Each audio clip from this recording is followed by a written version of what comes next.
नमस्कार दोस्तों, मैं अर्जुन आपका स्वागत करता हूँ स्टी बाय अर्जुन के यूट्यूब चैनल में। तो दोस्तों, आज की हमारी क्लास है प्रायद्वीपीय भारत की नदियों के बारे में। जो है दोस्तों, आज की हमारी पहली क्लास है। तो दोस्तों, वीडियो को अंत तक जरूर देखना ताकि सभी क्वेश्चन जो है आपको आसानी से याद हो जाएं। साथ ही दोस्तों, अगर आप हमारे चैनल पर पहली बार आएँ तो हमारे चैनल को भी सब्सक्राइब कर लीजिएगा, साथ ही बेल आइकन को प्रेस कर लीजिएगा ताकि हमारे आने वाले वीडियो का नोटिफिकेशन जो है आप तक पहुँचता रहे। चलिए दोस्तों, वीडियो को स्टार्ट करते हैं। तो आज की क्लास में हम जानने वाले हैं प्रायद्वीपीय भारत की नदियों में जो है बंगाल की खाड़ी में जल गिराने वाली नदियों के बारे में। अब 2 मिनट जो है हम कल की क्लास का रिवीजन करेंगे और उसके बाद जो आज की क्लास को स्टार्ट करेंगे। तो कल की क्लास में दोस्तों हमने सिंधु नदी की सहायक नदियाँ कौन कौन सी झेलम, चिनाब, रावी, ब्यास और सतलुज के बारे में अच्छे से जाना था। और इसके बाद जो है ब्रह्मपुत्र नदी के नदी तंत्र को हमने जाना था। तो आप दोस्तों, यदि हम बात करते हैं झेलम नदी की, तो झेलम नदी जो है लगभग 725 किलोमीटर लॉन्ग है, जिसका उद्गम जो है बैरीनाग नामक स्थान से होता है। अगर झील पूछा जाएगा, शेषनाग झील से होता है। इसकी सहायक नदियाँ किशनगंगा और पोहरुजे इसकी सहायक नदियाँ हैं। साथ ही ये जो है चिनाब की सहायक नदी है झेलम। झेलम के बारे में हमने बात की थी चिनाब नदी की। तो ये जो है लगभग 1200 किलोमीटर लॉन्ग है और इसका उद्गम जो है कहाँ से होता है, बारालाचला दर्रे से होता है। और साथ ही जो है चिनाब नदी जो है दो नदियों के मिलने से बनती है, चंद्रा और भागा के नाम से। तो बारालाचला दर्रे से दो नदियाँ निकलती हैं, चंद्रा और भागा। ये जो है हिमाचल प्रदेश के तंडी नामक स्थान पर मिलती हैं और यहीं से जो है चिनाब के रूप में जो है बहती है। साथ ही चिनाब नदी को हिमाचल प्रदेश में चंद्रभागा के नाम से जो है जाना जाता है। तो ये आपको याद रखना है। इसकी सहायक नदी की हम बात करते हैं, तवी और नीरू जो है इसकी सहायक नदियाँ हैं चिनाब की। सिंधु की सबसे लंबी सहायक नदी कौन सी है, तो चिनाब नदी है। तो ये आपको याद रखना है। इसके बाद हमने बात की थी रावी नदी की, जो कि लगभग 720 किलोमीटर लॉन्ग है। रावी नदी, इसका उद्गम कहाँ से होता है, रोहतांग के दर्रे से इसका उद्गम होता है रावी नदी का। और साथ ही यदि हम बात करते हैं रावी नदी की, तो रावी नदी जो है किसकी सहायक नदी है, रावी जो है चिनाब की सहायक नदी है। अब यहाँ पे हम बात करते हैं, इसके बाद आती है ब्यास नदी। तो ब्यास नदी का उद्गम जो है ब्यास कुंड नामक स्थान से होता है, जो कि हिमाचल प्रदेश में रोहतांग दर्रे के पास पड़ता है। और ये जो है सतलुज की सहायक नदी है और ये केवल भारत में ही जो है बहती है। और इसी नदी पर जो है दोस्तों पोंग डैम जो है बंधा हुआ है। किस पर बना हुआ है, ब्यास नदी पर। इसके बाद की थी हमने सतलुज नदी के बारे में। तो सतलुज नदी की यदि बात की जाए तो इसका उद्गम कहाँ से होता है, तिब्बत की राकसताल झील से इसका उद्गम होता है। और ये सतलुज की यदि हम बात करते हैं तो सतलुज और ब्यास नदी जो है ये पंजाब के बैराज नामक हरी के बैराज नामक स्थान पर जो आपस में मिलती है। और इन्हीं के संगम पर जो है हरी के बैराज बना हुआ है, जहाँ से जो है भारत की सबसे लंबी नहर इंदिरा गांधी नहर जो है निकाली गई। तो ये आपको याद रखना है। तो ये थी सिंधु की 5 सहायक नदियाँ। अब इसके बाद हमने ब्रह्मपुत्र नदी तंत्र के बारे में बात की थी। ब्रह्मपुत्र नदी तंत्र की यदि बात की जाए तो इसका उद्गम कहाँ से होता है, तिब्बत की राकसताल, तिब्बत की जो है मानसरोवर झील से या चेमायुंगडुंग ग्लेशियर से या जो है कैलाश पर्वत से। तो इन 3 जगह से जो है इसका उद्गम होता है। कहीं से भी पूछ ले जाए आपको पता होना चाहिए। ब्रह्मपुत्र की लंबाई लगभग कितनी, 2900 किलोमीटर इसकी लंबाई है। साथ ही इसको जो है तिब्बत में किस नाम से जाना जाता है, यारलुंग सांगपो के नाम से जाना जाता है। और ये भारत में जो है यांगयाब दर्रे से होकर जो है प्रवेश करती है। और इसके बाद जो है ये जब असम से होकर बहती है तो असम में जो है विश्व का सबसे बड़ा नदी द्वीप का निर्माण करती है, जिसका नाम है माजुली द्वीप। ये जो है 80 किलोमीटर लगभग लंबा है। तो ये आपको याद रखना है। और यहाँ पर जो है माजुली द्वीप पर मिसिंग जनजाति जो है रहती है। ब्रह्मपुत्र नदी को तिब्बत में यारलुंग सांगपो, अरुणाचल प्रदेश में दिहांग और असम में ब्रह्मपुत्र व बांग्लादेश में जमुना के नाम से जो है जाना जाता है। ब्रह्मपुत्र की सबसे लंबी नदी कौन सी है, तो सोबनसिरी है। साथ ही इसकी एक सहायक नदी है जिसका नाम है बराक नदी। इसको अन्य नाम सोरमा नदी के नाम से जाना जाता है, जो कि मणिपुर की पहाड़ियों से निकलती है। और साथ ही गंगा और ब्रह्मपुत्र जो है विश्व का सबसे बड़ा नदी डेल्टे का निर्माण जो है करते हैं। तो यहाँ तक जो है कल की क्लास में हमने अच्छे से पढ़ा था। अब आज की क्लास हम स्टार्ट करेंगे, जिसमें हम जानेंगे बंगाल की खाड़ी में जल गिराने वाली नदियाँ। तो ये है दोस्तों प्रायद्वीप भारत और इधर पड़ता है ये अरब सागर। ये है, ये अरब सागर हो गया और इधर क्या है, इधर है बंगाल की खाड़ी। बंगाल की खाड़ी, तो पहले जो है बंगाल की खाड़ी में जल गिराने वाली नदियाँ देखेंगे और उसके बाद जो है अरब सागर में जल गिराने वाली नदियाँ। तो इनको क्रम से जैसे पहले स्वर्णरेखा नदी, बैतरणी नदी, ब्राह्मणी नदी, महानदी, गोदावरी, कृष्णा, पेन्नार, कावेरी, बैगई और ताम्रपर्णी। तो ये सारी की सारी नदियाँ कहाँ पर जल गिराती हैं? बंगाल की खाड़ी में ये जल गिराती हैं। अब यहाँ पे बात करते हैं स्वर्णरेखा नदी, बैतरणी नदी, ब्राह्मणी नदी, महानदी, गोदावरी नदी, कृष्णा, पेन्नार नदी का अन्य नाम है उत्तर पिनाकिनी, बैगई नदी और ताम्रपर्णी नदी। तो ये सारी नदियाँ यहाँ पे क्रम से जो है लिखी हुई हैं, तो इनको आप एक बार अच्छे से देख लियो। अब यहाँ पे बात करते हैं एक एक नदी करके हम यहाँ पे अब पढ़ने वाले हैं। सबसे पहले जानेंगे स्वर्णरेखा नदी के बारे में। तो स्वर्णरेखा नदी की यदि बात की जाए तो ये कहाँ पे, ये उड़ीसा में बहती है।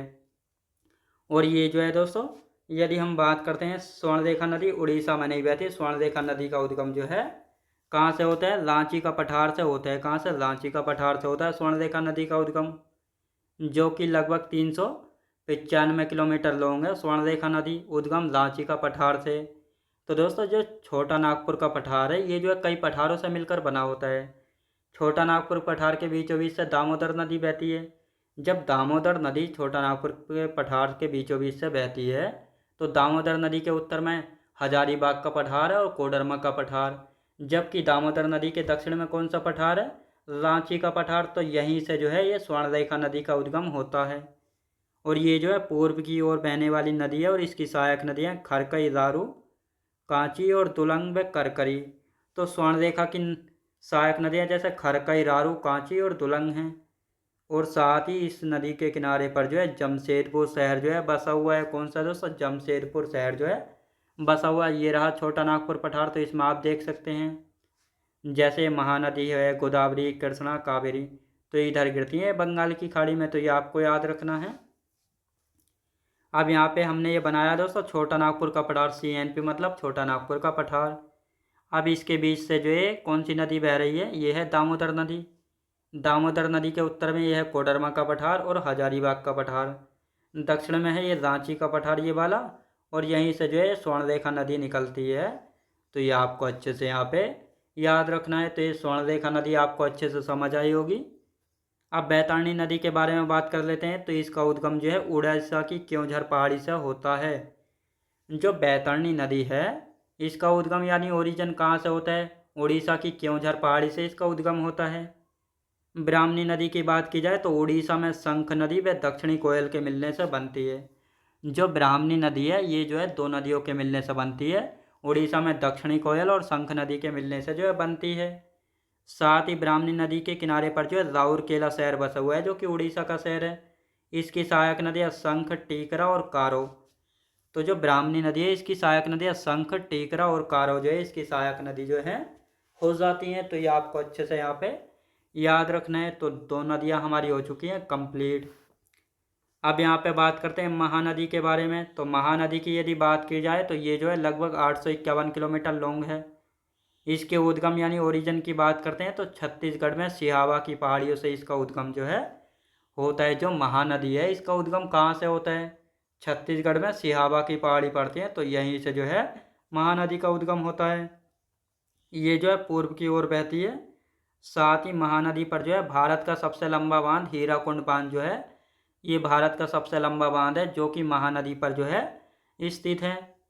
इसकी सहायक नदियाँ शिवनाथ, हसदेव, इब, तेल, मांड, जोंक और ओंग। तो महानदी की हम यहाँ पे बात कर रहे हैं तो इसकी सहायक नदियाँ शिवनाथ है, हसदेव, इब, तेल, मांड, जोंक और ओंग जो है इसकी सहायक नदियाँ हो जाती हैं महानदी की। तो ये आपको अच्छे से यहाँ पे याद रखना है। अब दोस्तों यहाँ पे हम बात करते हैं गोदावरी नदी। तो गोदावरी नदी की हम बात करते हैं, ये जो है दक्षिण भारत या प्रायद्वीपीय भारत की जो है सबसे लंबी नदी है, जिसकी लंबाई कितनी है? 1465 किलोमीटर। तो गोदावरी नदी की लंबाई कितनी है? 1465 किलोमीटर लॉन्ग है। इसका उद्गम जो है महाराष्ट्र के नासिक जिले में त्र्यंबकेश्वर नामक स्थान से होता है। तो जो महाराष्ट्र का नासिक जिला है, यहाँ पर एक स्थान है त्र्यंबकेश्वर, तो यहीं से जो है गोदावरी नदी निकलती है। तो ये आपको अच्छे से याद रखना है। और साथ ही दक्षिण भारत या प्रायद्वीपीय भारत की सबसे लंबी नदी कौन सी है? गोदावरी। ये है दोस्तों दक्षिण भारत या प्रायद्वीपीय भारत, तो इसी की जो है सबसे लंबी नदी कौन सी है? गोदावरी नदी है। गोदावरी नदी जो है राजमुंद्री के पास बंगाल की खाड़ी में मिल जाती है। तो गोदावरी नदी कहाँ से निकलती है? तो ये जो है महाराष्ट्र के नासिक जिले में त्र्यंबकेश्वर नामक स्थान से निकलती है और इसके बाद जो है आंध्र प्रदेश के राजमुंद्री नामक स्थान पर जो है बंगाल की खाड़ी में मिल जाती है। तो ये आपको अच्छे से याद रखना है। साथ ही इसको दक्षिण गंगा, बूढ़ी गंगा व बृहद गंगा के नाम से जाना जाता है। तो आपसे क्वेश्चन पूछा जाएगा बूढ़ी गंगा किस नदी को कहा जाता है, दक्षिण गंगा या बृहद गंगा? तो आपको पता होना चाहिए गोदावरी नदी को जो है दक्षिण गंगा, बूढ़ी गंगा व बृहद गंगा के नाम से जाना जाता है। अब गोदावरी नदी की सबसे लंबी सहायक नदी कौन सी है? तो प्राणहिता। याद रखें दोस्तों, प्राणहिता जो है गोदावरी नदी की सबसे लंबी सहायक नदी है। तो ये आपको अच्छे से यहाँ पे याद रखना है। अब दोस्तों यहाँ पे हम बात करते हैं गोदावरी की सहायक नदियाँ। तो जैसे प्राणहिता है, पूर्णा, बेनगंगा, पेनगंगा, वर्धा, मंजीरा, इंद्रावती, मनेर, सबरी और पिरबरा। तो यदि हम बात करते हैं गोदावरी की सहायक नदी, जैसे प्राणहिता है, पूर्णा, बेनगंगा, पेनगंगा, वर्धा, मंजीरा, इंद्रावती, मनेर, सबरी और पिरबरा, तो ये इसकी सहायक नदियाँ हो जाती हैं। अब यहाँ पे हम बात करते हैं कृष्णा नदी की। तो कृष्णा नदी की यदि बात की जाए तो ये जो है 1401 किलोमीटर लॉन्ग है। प्रायद्वीपीय भारत की दूसरी सबसे लंबी नदी है। यानी जो प्रायद्वीपीय भारत है इसकी दूसरी सबसे लंबी नदी कौन सी है? तो ये है दोस्तों कृष्णा नदी। और पहले स्थान पर आती है गोदावरी नदी। उद्गम कहाँ से होता है? पश्चिमी घाट। कहाँ से दोस्तों? पश्चिमी घाट, जिसको हम सह्याद्री के नाम से भी जाना जाता है। तो यहाँ पर एक महाबलेश्वर चोटी पड़ती है, तो यहीं से कृष्णा नदी का उद्गम होता है। कौन सा शहर बसा हुआ है? विजयवाड़ा और श्रीशैलम शहर जो है इसी नदी के किनारे पर जो है बसे हुए हैं। अब इससे आगे का जो है हम कल की क्लास में कंटिन्यू करेंगे। तो दोस्तों मैं उम्मीद करता हूँ आपको वीडियो क्वालिटी, कंटेंट वगैरह सभी कुछ आपको पसंद आया होगा। पसंद आया तो लाइक से और सब्सक्राइब करना बिल्कुल भी ना भूलें। साथ ही दोस्तों अब इससे आगे का जो हम कल की क्लास में कंटिन्यू करेंगे।